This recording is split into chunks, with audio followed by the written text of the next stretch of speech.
I'm going to get us started. My name is Bill Brown. I'm the Director of Innovative Evangelism for the Baltimore-Washington Conference. I also have the joy and privilege of working with our affiliated annual conference, the Peninsula Delaware Conference, and we're just so thrilled that you could join us tonight. We are being joined by several people. First is Sheridan Allman. She is the chairperson of the Baltimore-Washington Conference Board of Trustees.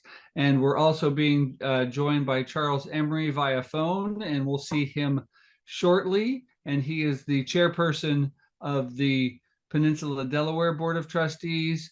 And our presenter tonight is Mark Sampson. And I'm going to just have to read Mark's resume just because it is quite something. Mark is a co-founder and lead learner with Rooted Good. His professional career spans a spectrum from profit to nonprofit, from startup to established, and his academic side hustle has focused on the intersection between theology and our contemporary socioeconomic context. And to prove it, he has a Doctor of Theology and Economic from King's College in London, and his thesis focused on social enterprise as faithful economic practice. There is a lot that Mark does. Most importantly, I want to point out, first of all, you're gonna know from Mark's accent that he is from England. What you won't get with the accent is the slight Michigan tinge to some of his verbiage, and you'll pick that up as you listen to him, as I have. But as we get started, just a couple of housekeeping items. Tonight's webinar is being recorded. And as always, we usually try to get that posted to the affiliated website and to each other's websites by the end of the week. You'll want to take notes tonight because there is not a PowerPoint, so please don't ask me where the PowerPoint is. Sometimes we have them and sometimes we don't. And so we'll pay attention to that tonight. And also, if you have a question, please use the Q&A feature that comes with Zoom. We'll be monitoring the questions, and when Mark's presentation is completed, we will have a time for Q&A. But as always, let's get started by joining our hearts together for a word of prayer. If you pray with me. Holy and gracious God, we give you thanks for gathering us together from a variety of states, countries, and places. There is nowhere that we find ourselves where you have not been. And as you span these connected wires, we give you thanks for the connection that we experience as the people of the Baltimore-Washington and Peninsula Delaware conferences. Be with us tonight as we engage in this important conversation of how we can be best stewards of the resources and the gifts to which you have entrusted us. Pour out your Spirit to give us insight, wisdom, and understanding so that we can take this knowledge and not just hold on to it, but put it into practice. For we pray this all in the name of Jesus. Amen. Without further ado, Mark, we'll turn it over to you, and I'll come back on when we have some questions. So thank you, Mark. Thank you. Seriously, thank you so much for joining us. Thank you so much, Bill. And yes, hello, everybody. And as Bill said, I have a British accent, though I need to correct Bill when he said I have a Michigan twang. I will go to my grave hoping that's not true. But I do love living in Michigan. I've been here for 3 years. And yes, it's very different to central London where I used to live. I think that's fair to say, but having a great time. Yeah, I'm thrilled to be talking with you this evening about aligning sort of money and mission, recognizing that there's an economic component to how church is needing to change and adapt for the future. And that's something we're passionate about at Rooted Good. And we're a nonprofit organization that really exists to serve churches and institutions that want to see a new economic imagination take place as we begin to see new possibilities for mission in our communities and neighborhoods. We've worked with the Baltimore-Washington conference for a number of years, a number of projects, and it's really fun to sort of be with some friends for the evening. So that's fantastic. So I'm going to talk for a little bit and share a little bit about what we're learning, what we're seeing, and frame this question a little bit for us. And then we're going to jump into some questions and answers. So as Bill said, do throw questions in the chat, do prepare questions that you want to ask at the end. And yeah, we'll try and get to as many as we can. You know, one of my colleagues, Shannon Hopkins, would say this conversation and its implications is the opportunity for the church today. We're facing lots of challenges, and I know, you know, as Methodist friends, you've faced lots of challenges these last few years, particularly, and the challenge of the futures are many, but one of them is inescapably economic. And there's really, you know, two sort of core reasons for that. And we're very familiar with these, but it's always worth framing the conversation in the context of what's happening on the ground.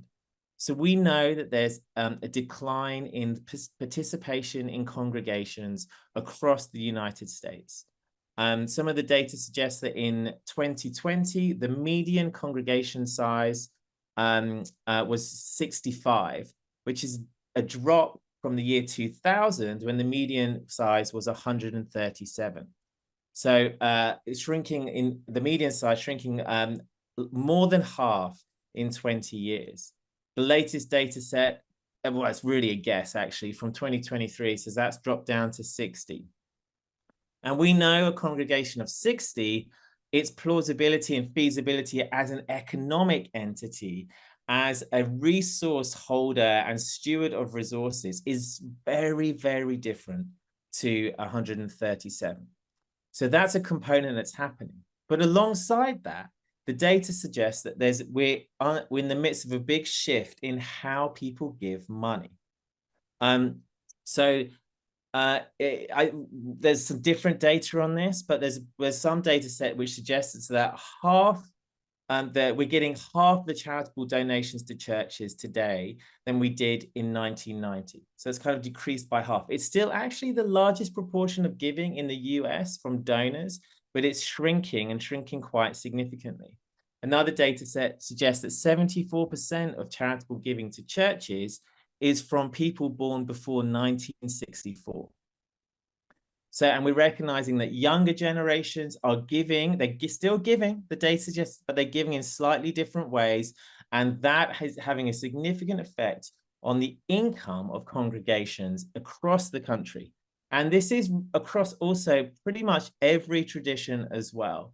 Sometimes in the press or sometimes in conversation, this gets highlighted as a mainline problem or challenge, and that's actually not true in any way. Catholic, Orthodox, evangelical, across the whole spectrum, there's shifts in participation and shifts in giving. Now, of course, there are exceptions to this. And the final thing I want to say at this point is that God's not going anywhere. All right. So this is a challenge as it relates to our understanding of church and congregational life and how that is changing in the midst of very broad, very significant societal change. And as a matter of belief, I just say that God's not going anywhere, but there's interesting questions and challenges, and I believe opportunities that this moment offers us. The landscape of church and congregational life is radically shifting all around us. So I want us to think about the church, a congregation, as an economic entity. Now, unlike maybe some commercial businesses, a church isn't primarily economic. It doesn't exist on economic terms primarily, but it's inescapably economic. The root of the word economics actually comes from the Greek, and it's from oikos, oikonomia. And oikonomia means the rules of the household. So how we order our house. Interestingly, oikos is also the root of ecology, You know, it's like the words we use to describe our wider household, ecosystems, and the like. So economics is really something that's not just a matter of sort of spreadsheets and economists and the Federal Reserve and various policies. It's really to do with how we think about, imagine, and share and distribute and think about our resources, you know, how we get things done in the world. That is really the root of the word economics. And I want to kind of recover it a little bit from its sort of academic specialty and bring it a bit down to earth. And obviously, a congregation is an economic entity. And at its best, congregational life has had an alignment often between its theology, its ecclesiology, and its economics. You know, the amazing, I want to just, you know, whilst we're thinking that the gift giving and tithing and sort of that aspect is changing, I think it's worth reflecting how amazing it is that we've had thriving, resilient organizational forms, you know, churches in this country and around the world surviving for such a long time based on the sheer generosity of the people that are engaged in that community.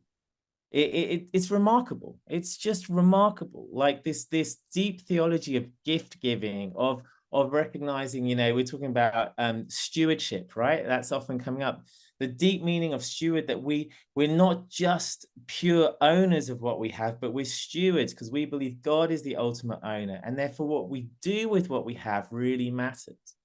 And we're free because of that to be generous and to give and receive in patterns of relationships and mutuality. And that economics has been the kind of heartbeat of the congregational life in the US for a long time. And we'll get on a little bit later. That's to say at its best it's been like that, but it's not to say that the ways that economic life has functioned for churches has been without challenges and problems within that model. And we'll maybe briefly mention a few of those. But it is just worth pausing and reflecting and being grateful to what got us to this point. Though there's a point where we need to be honest, right? And realize and maybe mourn the loss, grieve the loss of some of that, and recognize it's unlikely that on its own that will be sufficient for the future, for the very reasons I started with, nature of participation and changes in how people are giving. So what then might we think about as the economic future for congregations in, you know, Baltimore-Washington conference, in Delaware, and in, you know, across the whole of the country? What is the economic shape of congregations of tomorrow? Now, I know many of you are involved in leadership, and of course, you're super aware of this in very practical ways. And this can kind of lead, this reality, and particularly it tends to drop at a moment. You know, in my experience working with churches, people will tell a story of a specific committee meeting or a specific group when there was discussion around the budget and the realization that money is really dwindling. And that we're really struggling to see what it might look like in 2 years, 3 years, 5 years, 10 years time. And we begin to look back and see how changes are happening, and we're beginning to worry, and there's unspoken concerns, there's anxiety, there's stress, there's this profound awareness of the scarcity of our current resources and a bleakness in looking, well, how can this change? How can this change? Sometimes that's a moment, sometimes that just comes on gradually. For some of you on this call, that might be 20 years away, right? It might be a number of years away. I was interesting on the call recently with a very well-resourced church, you know, with an endowment and with, you know, that hasn't visibly suffered in the way that many have in terms of participation. But they were recognizing, oh my goodness, we see a change coming.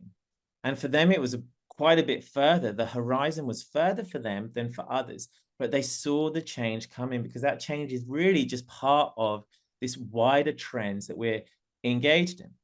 So in one sense, I want to say to everyone on this call, if you feel the anxiety of that, then it's not your fault, right? This is not a failure of leadership. This is not a failure of, or it's not a moral failure. It's not a theological failure. It's simply the reality of the moment we're in, that the economic models are shifting around us. So there's not someone to blame. There's not something that someone's done wrong. It's simply the kind of water within which pretty much all of us are swimming. And even if we're not fully aware of that, it's just simply because the horizon's a tiny bit out of sight. So what does that then do? So that sense of anxiety, that sense of scarcity in leadership of congregations, it tends to lead to a flurry of activity, right? It's like, oh my goodness, how do we, on both sides of the balance sheet, how do we cut costs? How do we reduce our costs? And how do we get more money in? We've got to reduce costs, get more money in. Do we do a bunch of sermon series on giving and try and get giving to increase in our congregation? Do we quickly find someone to rent our church out? Do we find another congregation to come in just after our service ends? And you can get this kind of flurry of anxious activity in a response to both sides of the balance sheet.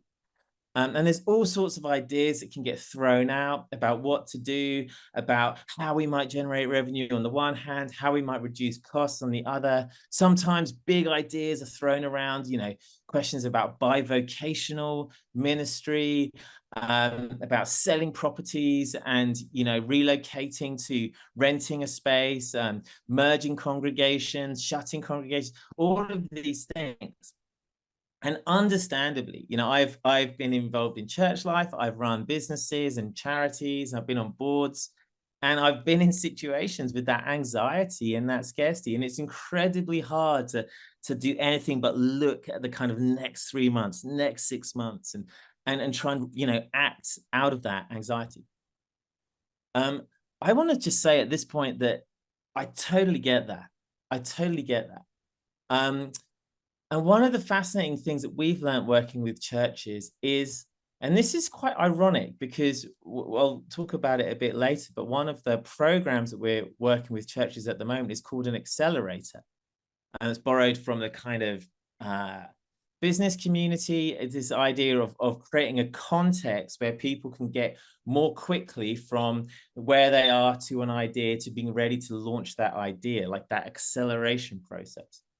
And after our pilot of the accelerator, we had a number of churches that said, thank you for helping us slow down. And I was like, excuse me? And I was under the impression that churches were perhaps the slowest moving organizational forms that I was aware of. But they said, being driven by this sense of anxiety and scarcity has led to a flurry of activity, and maybe not always real sort of thoughtful processes to answer that deeper question of who are we and what should we do? Who are we and what should we do? Deeply connecting our activity to the deep why that undergirds all of our efforts and work in this world. And I want to kind of address that question a little bit. And before we sort of rush to opportunities and solutions, how we might respond to these challenges, I want to think about, just pause and get a bit nerdy for a second and think about how economics and money works. And instead of just seeing economics and money as sort of neutral resources that we can use to whatever end we like, take a sort of step back and think about them in a bit of a way beyond that. So how do they actually work? So as we begin to think about a future economic model for our congregations, how does economics function? How does money work? How does that connect to our theology and our sense of mission and purpose? How does that resonate with our ecclesiology? Are there points where there's tension? Are there points where there's a misalignment? And how would we know? How would we even frame that? And I think it's worth stepping back and looking at the kind of societal change we've been in over the last, I would say, 40 to 50 years. And it's been going on longer than that, but we've really seen an acceleration in that period of time, where at a macro level in society, in the sort of West, use that term loosely, it's a loaded term, but it's helpful to align the North America, aspects of North America and Europe and some other countries and places in the world, where at a macro level, society has been changing quite rapidly as it relates to parts of society and how they relate to each other. So if you like, the kind of Western notion of a society, and this is very true, it's less true in some places in Europe, but I think it's particularly true in the US and the UK and some other countries, there'd be the private sector, the public sector, and then civil society. So these three main, they called it a tripartite structure, three main structures. And the private sector is obviously where business takes place. And there are legal forms, for businesses in this sector, limited liability companies, corporations, and the like. And the goal in that sector is, let's say at least 80 years ago, more like 100, is to generate wealth, right? Like the business sector is to generate wealth, and that's the private sector. Then you have the public sector, and this is government. And the government it has a different entity. It's more structured around, depending where you are, about democracy, about voting, about elections, and electing governments and officials to sort of oversee the broader apparatus of society. So different structure, different purpose to business. And then you had civil society, and this was the place for voluntary associations, non-profits, charitable entities, and often people would put sort of churches in that mix, and different entities to businesses. They're not existing to generate wealth, they're existing to achieve a certain kind of purpose. And these three sectors were very sharply divided. All right. So a business was not a charity structurally in any way. Government didn't interact directly with business. It received taxation on profits, but didn't interact directly. Neither did government and non-profits and voluntary associations as much. So those boundaries that were previously quite strong have been blurred immensely over the last 40 years. And this is something that we don't often see because it's just so close around us, but they've blurred immensely. And we're seeing the evidence of that all around us. That the boundary, for example, between government and business has completely blurred. Government directly investing in making markets, in new technologies, in creating opportunities for the private sector, in subcontracting out to the private sector. We've seen that particularly in how wars have been fought in the last 20 to 30 years, and the role of private companies in that, which is absolutely fascinating. And not that long ago, these would be called mercenaries, and there'd be a slightly pejorative or negative tone to that. But that's totally changed, and now it's kind of the way that happens that's blurred immensely. And we've seen, for example, the blurring between governments and non-profits, and national and local governments are increasingly using charitable bodies to fulfill what they feel is their responsibility in providing social services in communities across the country. We've seen the barrier, the blurriness of that shift immensely between business and charity. So you get fascinating stories like, if you followed Patagonia, it's one of those fascinating companies around right now that have basically wrapped their entire, I think, multi-billion-dollar worth company in a charity wrapper. So it no longer seeks to make profit, it takes its surplus to do good in the world. And that is something that just simply did not exist, right, structurally or even in people's imaginations. The question of businesses having a role in society and what positive role that is There are questions being asked that simply were not asked. You know, famously, the economist in the 60s, Milton Friedman, said the business of business is business, you know, and its only social value is to maximize the wealth of its shareholders. And he, you know, he can get parodied a little bit, but really he was just saying that's what business does. It has its role in society. Now, suddenly all of that is changing. And we're in the midst of that change. You know, my work academically is looked at social enterprise, which is a term that wouldn't have made much sense a number of years ago. This idea that you'd start a business in order to achieve a certain good in society, a certain purpose in a community. So whilst everything's been blurring, it's really important to acknowledge things have not been blurring equally. And really what we've seen in the last 40 to 50 years is the growth and dominance of the market. So essentially business and the markets, you know, where the place where businesses interact is increasingly influencing and affecting every area of society. In a way that just simply wasn't the case. We're so familiar now in the US with the marketization, you know, the way the market has shaped higher education and healthcare, for example, that it's hard for us to even think of ways in which those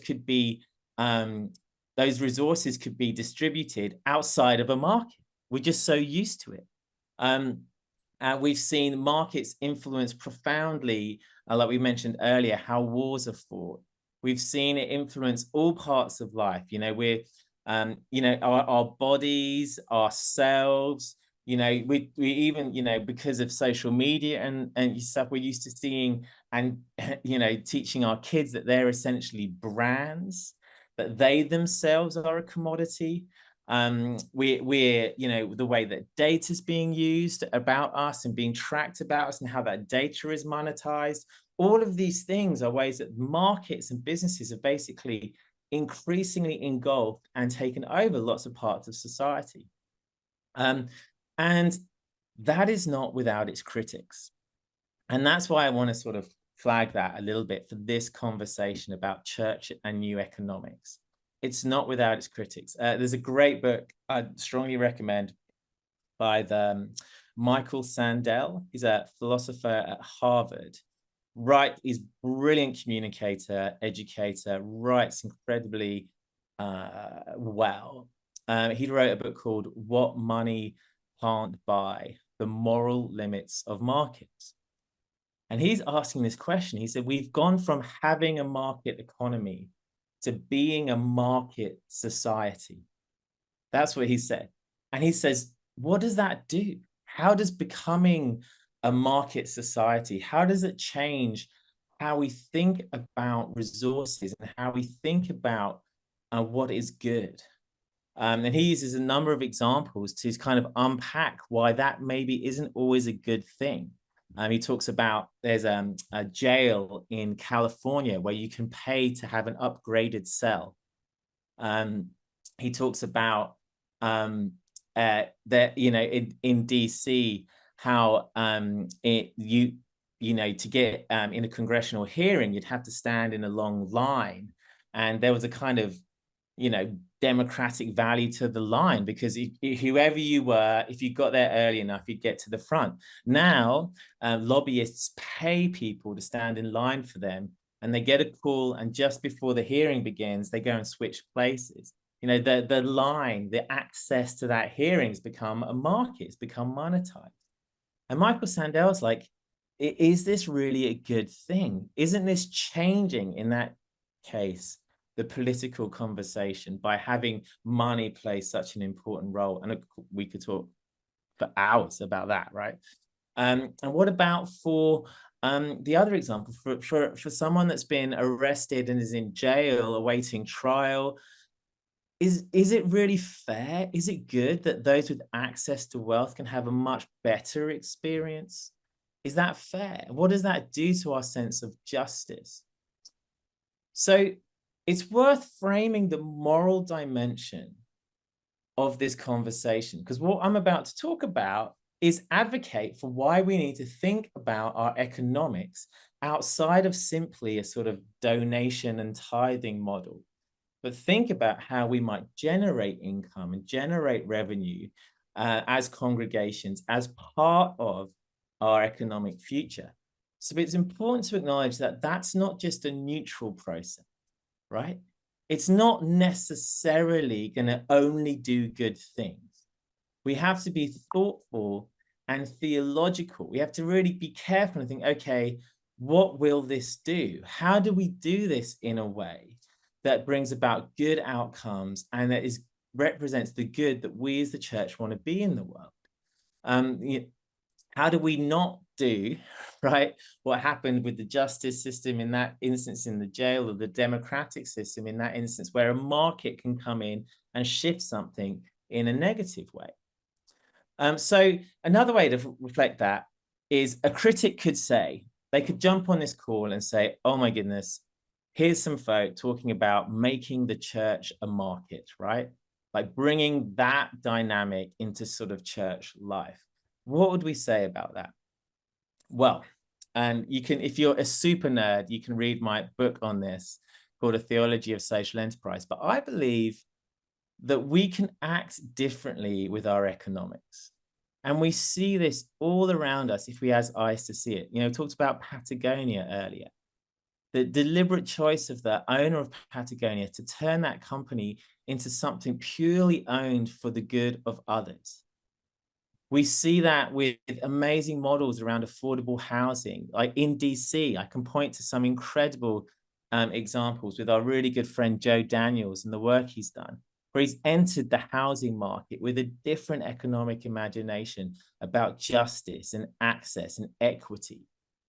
And we can actually engage in markets, right? Engage in money in ways that embody an alternative, in ways that push against some of the negatives in our sort of wider economic system and accentuate some of the positives. That I believe economics and justice can be brought together, that they're not always in the sort of absolute sort of loggerheads to each other, that they can be aligned. So thanks for enduring my slightly nerdy aside about the last sort of 50 years of societal transition, but how that makes us think morally and theologically about the economic future of our congregations. This isn't just pragmatics. It does get incredibly practical, right? And it is about balance sheets and spreadsheets, and it is about capital and operating costs, and it is about all of those things, but it is no less theological because of that. Maybe even more so. So how do we as congregations, based in who God has called us to be, based on where we are, and based on what we have, imagine a different future? So how do we do that? What might it look like? Well, the obvious thing to point out, and we all know this, is that churches, most of us on this call, and not every congregation, and it's worth pointing that out. There's a real diversity of congregations in our country, and maybe even in the conference that you're a part of. But most of the churches have assets, have property, you know, and I'm interestingly trying to use the word land more than property, because I think the word property connotes often to us a sense of ownership that can be quite separated from our context, whereas the word land, it has a more relational tone to it, a more question, I think, of what we talked about with stewardship. We have land, we have buildings. We are often in places that are quite fascinating in terms of towns and cities as it relates to sort of transport space. Some of us might even have sort of some investments. Other of us might have other sort of historical ministries that generate revenue, but we have these amazing gifts. And often because of our sense of scarcity, we only see what's wrong. You know, we see, you know, the dreaded two words in the church world right now. We see deferred maintenance, right? like the increasing costs over time of this old building. We see what we don't have. We see the scarcity. But I want to encourage us to have eyes of abundance where we actually take a step back and think, oh my goodness, we actually have so much. Maybe the congregation is smaller than it was 5 years ago, but wow, look at the people around this room. And with the right eyes to see what could be done here. Who are we? How do we respond to our context? What might this all look like? So we have lots of assets, lots of things, resources, but often just not that much cash. And that presents a significant challenge to our sort of economic model of how we might sort of generate revenue and income. And just before I jump into this, I want to say, I don't think by any means that social enterprise models, that is essentially using our assets in new ways to generate income, I don't think that's the silver bullet. I don't think it's going to solve and like be the only thing that's dramatically changing the future of the church. I think it's part of a toolkit that leaders and lay and ordained leaders need as we think together about our economic future as congregations. So what might these opportunities be? And you might know lots of these, you might see them all around you, but how might we think about those opportunities in light of this conversation about the moral nature, the moral dimension or theological dimension of sort of markets and money? For example, rental, right? That comes up all the time. And that's becoming, I think, a very common thing for congregations to do across the country. Some have done it really well. Some have done it so terribly, it's almost unbelievable. But for me, the question isn't just, can we generate money from rental? It's like, how do we use our rental of our places to both generate income and further our sense of mission and purpose in our local communities? How do we align, and this is my favorite word right now, how do we align our money and our mission? So who do we rent to? How do we structure that agreement? What people do, what organizations and people do we welcome into our spaces? What partnerships might that enable? How might that change us positively? How will that push us to a different level in our hospitality as we are literally making room for an other? How can that journey be something that takes us deeper into our identity and sense of calling and purpose in the world? How can rental do that? Is that possible? How do we rent well? And there's both the sort of deeper, like the sets of questions I just asked, and there's incredibly practical questions around that. So, for example, we've known a number of churches that entirely underestimated the costs of rental. And by doing so, actually, at the end of the day, lost money from renting their property because they had to hire people to manage the rental. They had to then increase the amount of people for cleaning. They hadn't put the price properly. The terms of the lease weren't great. They were kind of, they didn't walk into the practical aspects well. And so the money wasn't aligned with the mission because there wasn't any money, all right? So it's immensely theological on the one hand and practical on the other, the alignment of money and mission. Another example that's getting a lot of interest right now is the question of property development. So we're sitting on these amazing pieces of land, sometimes in these great spaces, sometimes not, and we need to be honest about that. But where there's opportunities, the question of, and I know a number of you on this call have probably get rung by property developers regularly because they're looking at your land and they've heard stories and could tell you stories of how they can do very well if they persuade a church to give them their property. Because this question of, well, what could this be? If there's no longer the need for this sort of single purpose building anymore, what could a multi-purpose building look like on this space? And understandably, a lot of interest has been put into housing. you know. Partly that's because housing is the most commercially valuable real estate, sort of per square foot. And housing in many places, I'm thinking, you know, of some of the urban areas that you guys represent, is in real need. There's a demand for housing. Whilst there's a demand for housing, there's often a need for affordable housing. And we've seen in the last 50 years, particularly, a dramatic decline in the affordability of housing costs. And in some ways, the ways in which the property market doesn't serve in any way or form low and middle income families. And it's become a tool for investment, and it's become a tool for sort of capital gains and appreciation, as opposed to for creating homes. And so we see across the nation this profound challenge for affordability for housing.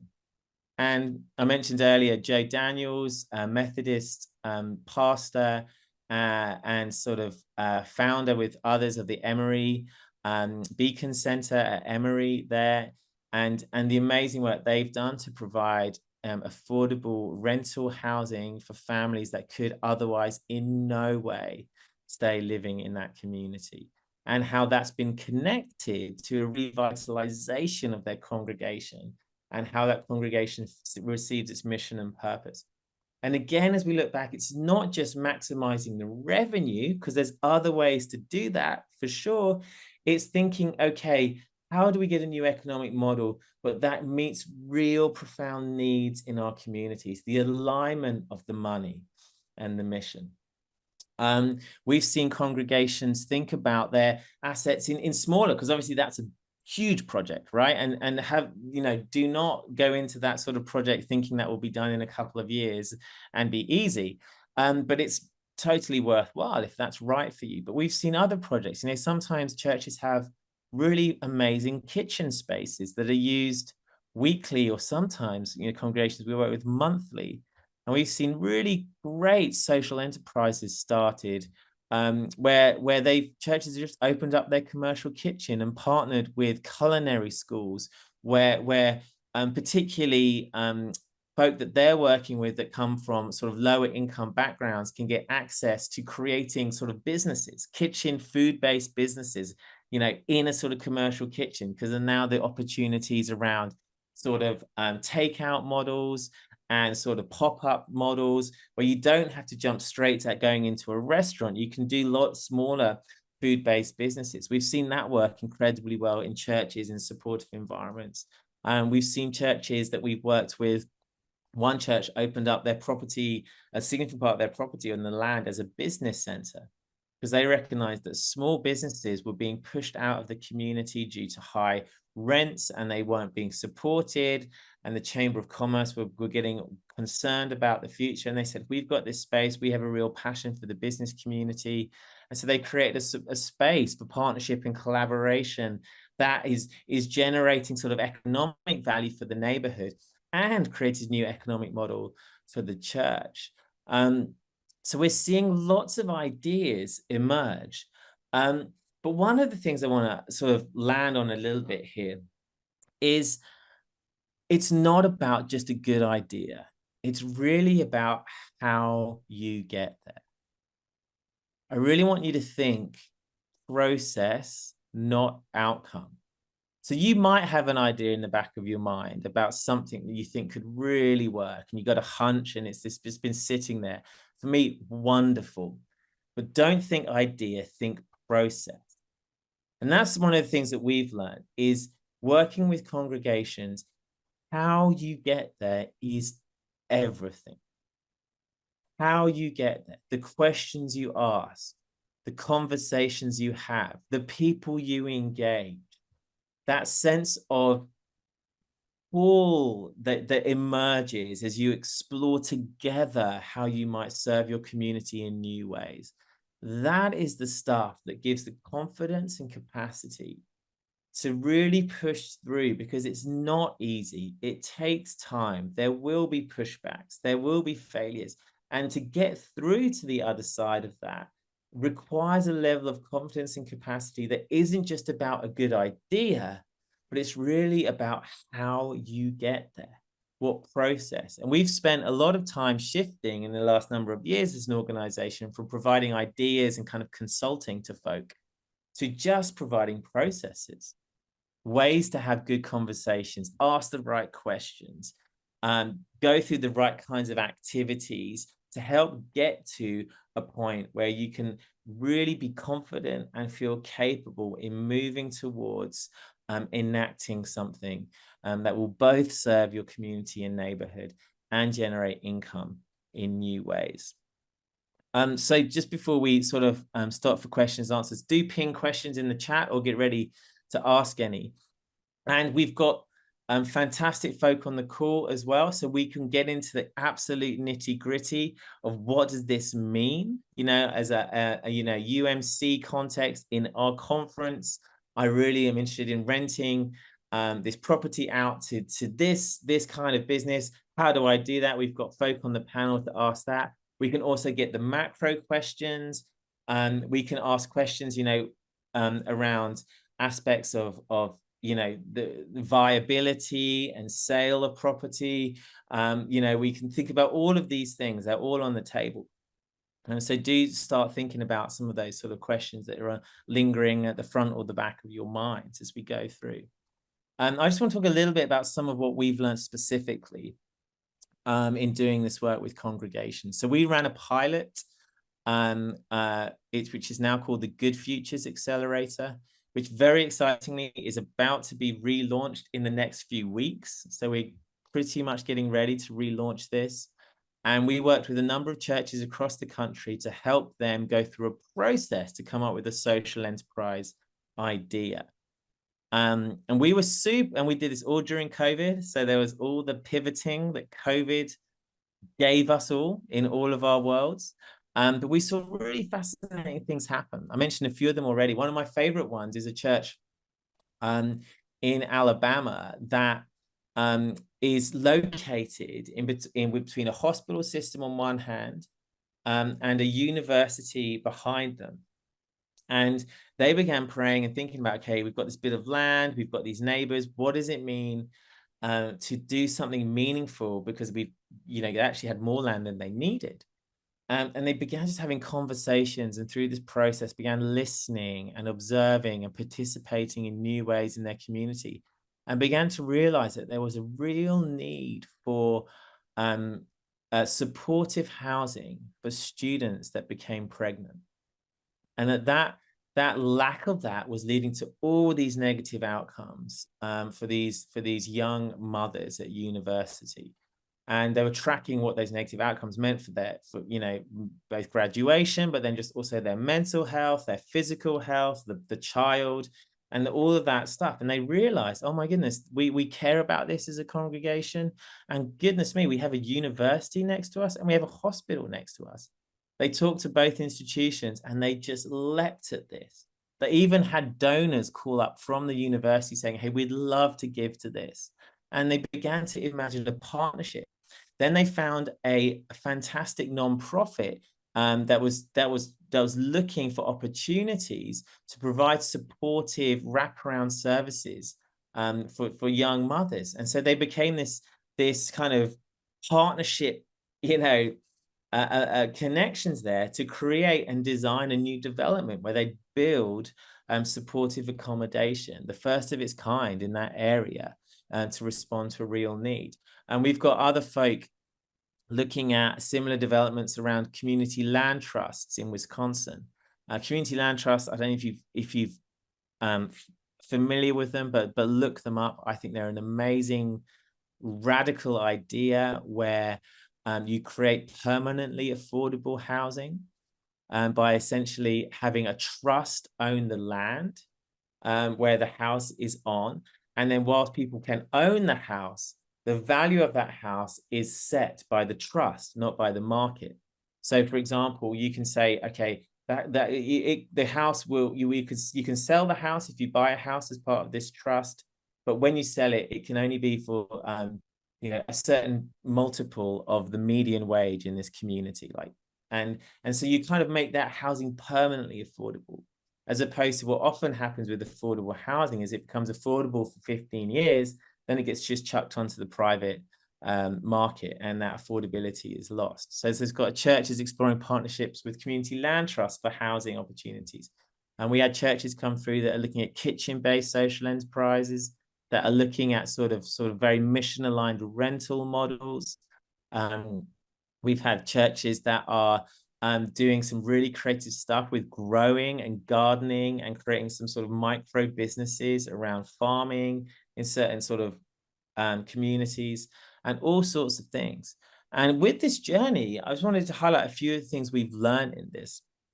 And I think I really want to emphasize the first one here, because I think this has probably been our biggest learning point, is that partnerships are essential. As a congregation, your economic future is going to be highly tied to your ability to create effective, meaningful partnerships with others. I had kind of assumed in this working with congregations, that everyone would kind of be on board with that idea. And then I remember talking to one congregation, and they were literally around the team that were going through this process, trying to figure out who of them was going to volunteer to become the property developer, and who of them was going to be the property manager for this big idea they were concocting. And we just said, whoa, whoa, whoa, whoa, whoa. For you guys particularly, that is a terrible idea. And there are amazing people out there, not always easy to find, but there are amazing people out there that actually do this as their job. And you can work with them to develop and manage this property. You don't have to suddenly be being a pastor for 10% of the time and a property manager for 90% of the time. Find someone to partner with. If you're trying to respond to a very specific need, let's say a mental health need in your community, then work with a mental health organization you trust and that has a good reputation. If you're thinking about a complicated rental structure, think about rental management companies, or utilize some of these really, great, which I can send you some links to, some great resources that people are making available, where websites and other things where they can help connect churches with rental opportunities in their neighborhoods. Find partners. Partnerships. We don't have to become everything that's needed to see new ideas happen. As congregations, we're so used to be internally resourced, right? We're used to solving every problem with volunteers and donations, right? That's what we do. Who's going to volunteer? Who's going to give money? We create a new ministry. An opportunity comes up to go on a missions trip somewhere, and so we think, okay, we need to raise some money. Okay, let's do a soup off, and who's going to volunteer to do that, and we'll raise money. We're so used to responding to every opportunity and challenge internally with our own resources. And I just want to encourage you folks, for the future, that is going to be insufficient. So we actually need to partner with others. And guess what? There's people out there that would love to partner with you. Now, how you do that well is an important question, right? How do you find good partners? How do you cultivate that relationship? How do you become a good partner as a congregation? How do you formalize partnerships with agreements and contracts and all of that? How do you test them to make sure they're going well? How do you learn quickly when they're not? But partnerships are essential. The other thing I'd say is, if you'd have asked us with the pilot we just run to guess which congregations would really succeed and really sort of do great with this process, and the ones that would really struggle, we would have got it completely wrong. Completely wrong. So, for example, a church we've been working with in California, in Silicon Valley, they're on 5 acres in Silicon Valley. They're not a Methodist church. They're not a denomination. They have a worshiping community of about 20 on a really good Sunday. All right. They're on 5 acres. The land value, as you can imagine, is astonishingly high.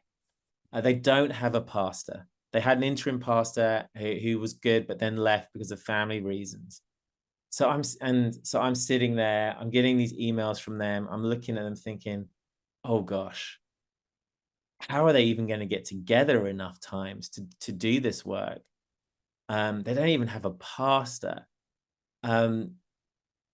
how is this going to work? And I was, we kind of got some hints at the average age of the congregation. But anyway, all that to say, I was completely wrong. They've been incredible. And they're working on this fascinating affordable housing initiative. They've got really close relationships with the city that they're in to do this. And of course, it's Silicon Valley, so there is no affordable housing. And it's amazing. And they're just the grit and strength of lay leadership when it has this passion to see something meaningful come in the next chapter of their life as a congregation has been amazing and humbling to see. So don't assume, if you're in a context where it's challenging, then you just can only see what you don't have, and you see other churches and you think, oh my goodness, they're so much better places. Maybe not. Maybe not. And sometimes the congregations that have it quite easy and have some resources aren't perhaps as motivated, right? Or don't have that sense of passion in the same way. So it's not always easy to spot where it's really going to grow and work and where it isn't. We've also found that local structures of support and encouragement are invaluable. Like, local structures of support are invaluable. Who's near you? And that could be Methodist, it could be others, it could be other denominations. Who knows good people to talk to, like a good lawyer at some point, or an accountant, or a developer or something. Like, local support structures are super valuable. So think about your relationships as a congregation as a crucial ingredient. Not just who you know, but the people who you know, who they know, right? They're ingredients to it, sort of your economic sort of future. We've learned that sometimes sorting out really good rental models first is really important for some congregations. And because it provides a kind of runway, it provides a kind of space in which to create maybe, or think about maybe, a slightly bigger project or a longer term project. So if you're in a context where you're really worried about cash flow next year, or in 18 months time, or 9 months time, then do just spend some time, whilst I said process, right? Spend your time just focusing on that process of how do we rent really well? Because that might be something that provides some runway for you guys as you begin thinking about what a bigger project might look like. And lastly, bizarrely, as I mentioned earlier, one of the things we've learned in our accelerator is that congregations often need to slow down, right? To slow down a little, try and find space from where there's less anxiety and less sense of scarcity as you begin thinking about some new economic models and approaches you might like to try as your congregation. Just before we jump into questions, if it's good, I might just highlight a couple of resources that I think could be helpful to you that we've produced. And there is beginning to be some resources around this stuff. And some of the folk on this call might know some more specific resources available locally. I'm just going to share my screen quickly, and I'll send you some of the links to this stuff, or to Bill and others, to get this out there as well. So you don't have to break this down, but this is our Good Futures Accelerator that we are just about to launch. And if you can find out information on this from rootedgood.org on our website, it's called the Good Futures. And it's a process you can see on the screen where you get together as a team in your congregation. So you pick a really good team and you work through some processes and materials to sort of design and test a sort of idea for a social enterprise. It could be big, like a property development. It could be small, like a commercial kitchen enterprise or something like that, or anything in between. I mean, it has videos and it has sort of pre-work, and then you get together around these bigger sort of table sheets you can see on the screen, where it just helps you, has a really good facilitated conversation where you sort of self-facilitate around what you need to think about and talk about. And it's got stuff about your identity as a congregation. It really helps you listen and think about the community and neighborhood you're in. It helps you look at your property and land and buildings with new eyes. It helps you think about what demand there might be in your community. You know, that's a fascinating part of this, is that we're very good at thinking about need as congregations, but we're not as good at thinking about demand, you know. So if it's going to be an enterprise model, somebody somewhere is going to pay something. So how will we know if they want to pay? How do we test that? So we help you think about that. And then we help you also really get a good initial sort of proof of concept or test of your idea. So that might be something that's interesting to you.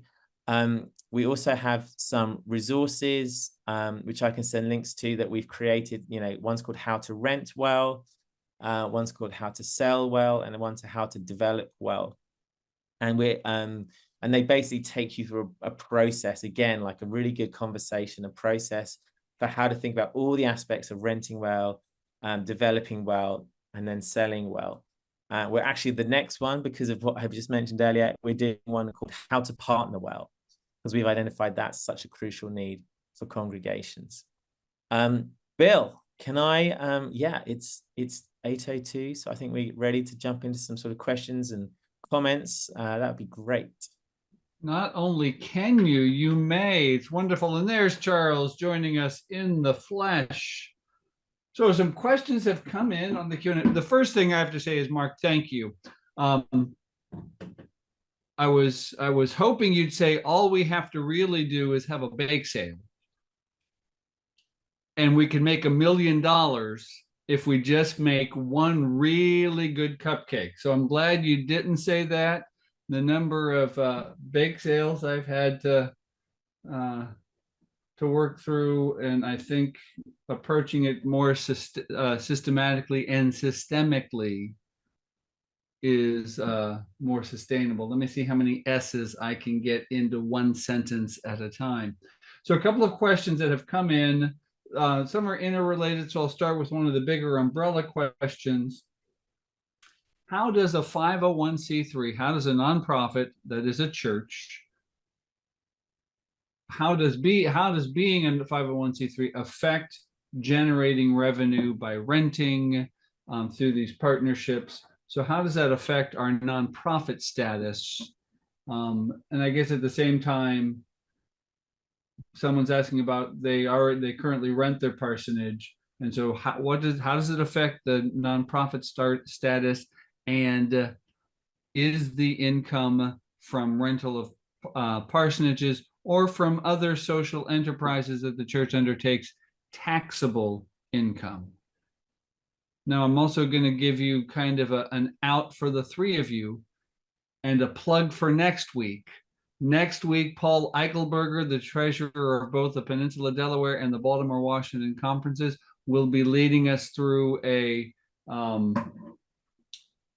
training Tuesday about budgeting as a response to your vision. So if we don't have the exact question this week, people can ask Paul next week, but we'll take a shot at it. What does it do for taxes, and what does it do to affect the nonprofit status?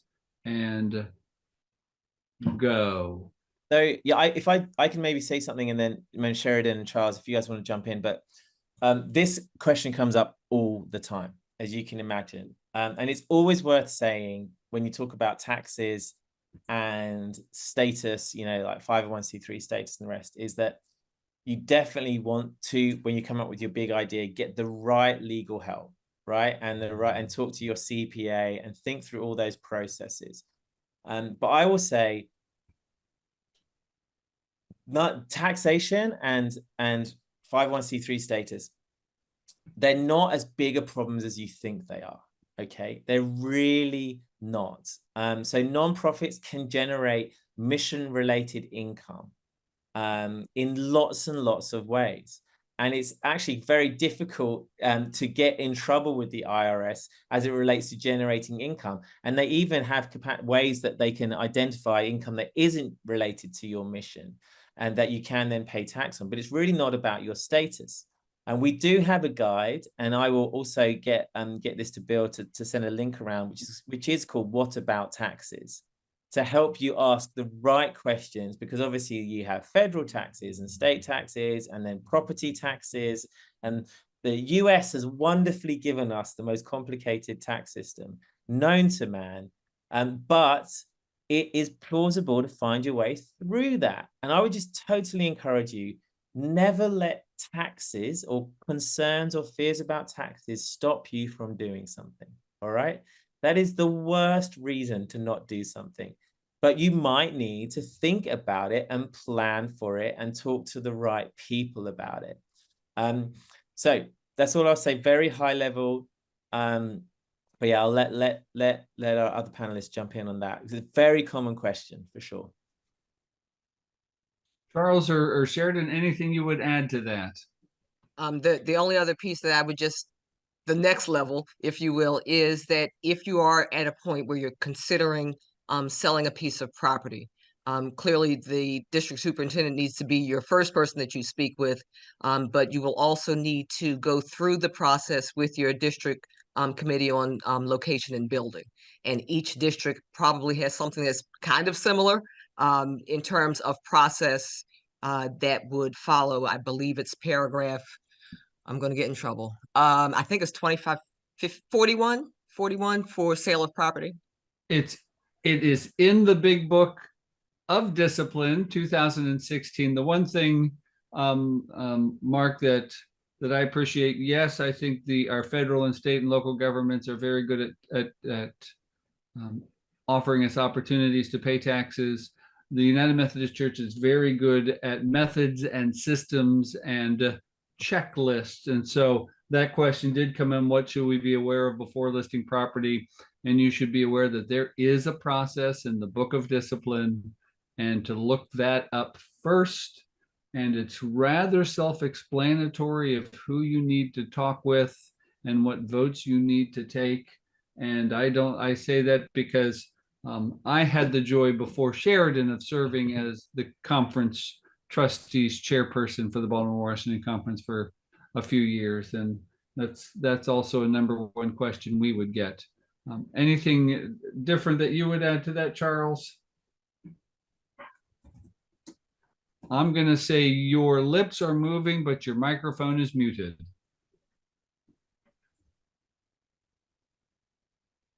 So take your time. We'll go to I'll click on that button. I can't unmute you, but I can let you figure out. We have one person who has brought up that they do have a parsonage that they could rent, and that would be to one family. And as they survey and look out over the rest of their property, it is predominantly a cemetery. So what are some other kinds of partnerships or social entrepreneurships that a congregation could explore that don't involve renting something? What suggestions or nuggets to get somebody thinking do you have, Mark? Yeah, I mean, a risk of repeating myself a little bit is I do a deep dive into, you know, who you are as a congregation, look at your history. I'd really listen to your community, like talk to people, understand what's happening, where there's specific needs or opportunities. Like just get out of the building, have conversations, ask questions, talk to any local politicians, the Chamber of Commerce, talk to folk in your community that are just connected. They see what's happening. Really think about how the community's changed. Like, are there people moving into the neighborhood? Are they moving out of the neighborhood? What have you seen work well? What have you seen not work well? Begin asking people, what do they wish there was more of in the community? So it's really, for me, like coming up with an idea is not, or very rarely successfully, a light bulb moment, right? It's not often you're just sitting there and then the ping and you're like, oh my goodness, a Bible themed car wash, right? For example, please don't do that. It's really often a process, right? It's a process of asking questions, of doing the work, of thinking where you are. Really look at, For example, if you want to, even with rental, if you're thinking of commercial rental, oh my goodness, talk to commercial real estate brokers, because they might tell you that they have so much rental property right now, they can't possibly fill it because, business rentals are actually been since COVID have really changed, for example. But if you're thinking of social enterprise, there's no magic solution. There are things that will or will not work based on demand and where you are and stuff, but really the process of how you get to them is crucial. I think it's to be creative, to look at needs. I know some congregations, as I talk to people in my position across the denomination, in areas that people are working remotely, some people are looking for connection. And so the church has opened up to be shared office space, that somebody just wants a couple of hours at a desk with good internet connection and to be around other people that aren't their dog, cat, and parrot. And so they've created the co-working space, kind of like a company that is not doing as well according to the financials this morning, but there is still a need for community and for interaction from people who are still working remotely. Charles is unmuted. I didn't know if you had anything to add about property sales, Charles. The only thing I was saying was that when we've been approached in the Peninsula Delaware Conference by people that wanted to sell property, there was massive lack of knowledge. So just assume that the people need to look at the Book of Discipline and go through their district superintendent. Yes, it is a lot more complicated than selling your own personal property, which is complicated in and of itself. Another question that came in, and I'm going to read this one because it's quite detailed and we can always go back to it. How do you guide a church in moving beyond trading at arm's length transactions to renting to someone who has a personal relationship with members of leadership? How do you ensure fair rental value and that the rental reflects the actual expenses cost of the church to ensure the church is not merely subsidizing the business, but realizing a profit? How do you consider depreciation of the church equipment used by the tenant as well as the church? So how do you do all of the things that are needed to rent and be fair, but rent and not be taken advantage of? Yeah, from my angle, so our guide, How to Rent Well, which I think I put a link in the chat, but my link might have only gone to the host and panelists. So Bill, maybe you can forward that. The guide that we have does answer all those questions. Because you're right, there are some very practical questions. I really think, oh my goodness, really go through a process of looking at all your actual costs and expected costs with rental. And do that before you come up with a price and sign an agreement. If you are going to subsidize an organization to come in, then do it willingly and knowingly. Do not do it unwillingly and unknowingly, because it will just burn and hurt you in the long run. So there might be a good reason why you're like, oh gosh, we love these folk and we're willing to take a bit less. But then that needs to be communicated. You have to have a really clear agreement with each other. You need maybe some external help for setting pricing. So how do you set pricing? Like, what's the comps? What's the comparables about similar units being rented around you? But really, really think about costs. Think about time it takes. And then, and then good relationships. So that really fascinating. I love that. How do you go from just arm's length transaction to a more personal relationship? Good relationships that have that kind of dynamic have clarity. That is like it's got to be super clear, right? Like who's responsible for what kind of lease is it? What are the terms of the lease? That creates the conditions for a good relationship. A lack of clarity and actually almost like having to use trust up, right, in those spaces is not helpful, because you want to use trust in other spaces, right? Get that stuff super clear, write stuff down, and just willingly and knowingly make your decisions based on actual costs and actual income. as opposed to, you know, what we've seen time and time again, finding out later that you've accidentally subsidized a company that could have paid more, for example. And then just think creatively, you know, when they become your tenant and as you have that relationship with them, what does it mean to have that relationship well? You know, like, what does that look like for you guys in your context, depending on who they are? That's my initial thoughts for that one, but great question. And then one person asked, several churches in our area have gone through the Community Development Corporation that is an instrument through the government. Would you recommend this approach to looking into enterprising efforts?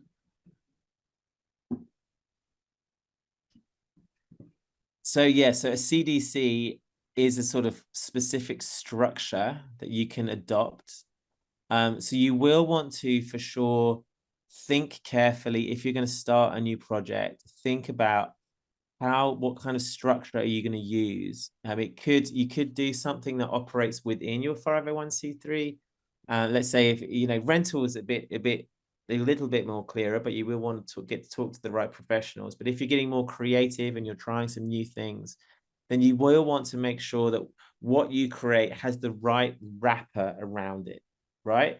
So that's the key thing. What's the wrapper around it? And it could be another 501c3. It could be a CDC, Community Development Corporation. It could be a business, depending on what it's trying to do, what it's trying to achieve, and then what it needs, you know. So those are the questions to ask. Never put the cart before the horse, all right? Don't worry about structure like before you come up with the very things you want to do, but get it in its right place and at the right time. Like, don't think about that. As you might expect, there are different ways to approach this, and it will vary. You know, fascinatingly, it will vary even locally, and probably it will vary between Delaware and Baltimore in terms of you know, there's different local realities to that, and there are ones that are more sort of across the board. But don't think about structure too soon, but think about it when it comes out later in the process. And I'm sure it would even vary from what you know, we have a piece of West Virginia, and so that's going to be different. But from Frederick down to DC, or from Dover down to the lower shore, it's all going to be, some of it is very local context in addition to being state or regional context. So wonderful. We've gotten through all of our questions. So for those who've asked questions, we have put resources in the chat throughout the evening, but we are saving the chat. So don't worry that when we post the video, we'll also post a list of resources that you can follow through. We've put some of the titles of the books that Mark has referenced, and we are very familiar. I actually have a copy of all of your how-to books in my office in one of my desk drawers that I flip through often as we look at new ways to underwrite and to fund some of the new church development that I am responsible for shepherding. So thank you so much for joining us tonight. And Sheridan and Charles, thank you both very much for taking your time to be with us tonight, because we never know what's going to be asked, and we'd like to see our trustees chair people with us, because I know if you don't know the answer, you know where to look, and you always can point us in the right direction. And I appreciate the both of you, that what you do for our annual conferences, particularly at such a time that we have gone through, and as we move into the future, it will be exciting. We have 2 more webinars left for our fall season, season 5. Our fall season 5 wraps up on November 28th. So next Tuesday, November 14th, we will be joined by Paul Eichelberger and other members of the finance department as we look at budgeting as a response to vision. We're going to explore how to assemble a project budget from scratch for a new ministry within the church. So just from an idea, so you can pick it up from where Mark started us. Here's the idea.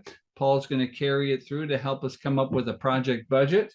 And then on November 28th, we're going to be joined by Erica Robinson Johnson, the Chief Administrative Officer for our affiliated annual conferences. And she's going to lead us through a webinar toward better meetings, crafting meaningful decisions or discussions, decisions, and change. So really how to run an effective church council meeting, or as a matter of fact, probably any of our committees would benefit from participating in this, so that it can be more of an understanding of how we just discuss and dialogue and change together. So sign up. You can find registrations at either of your annual conference websites or at pdcbwc.org, our affiliated website. So once again, thank you all for joining us tonight and tuning in. And for Charles and Sheridan, thank you. And all the way from Michigan, so far, you may be our furthest presenter, and you didn't even have to be out of the country. So we are very glad you could join us tonight, Mark, and thank you for all of the information, giving us a lot to think of and a lot to chew on. So thank you. Pray that everyone has a good night, and we will see you next Tuesday.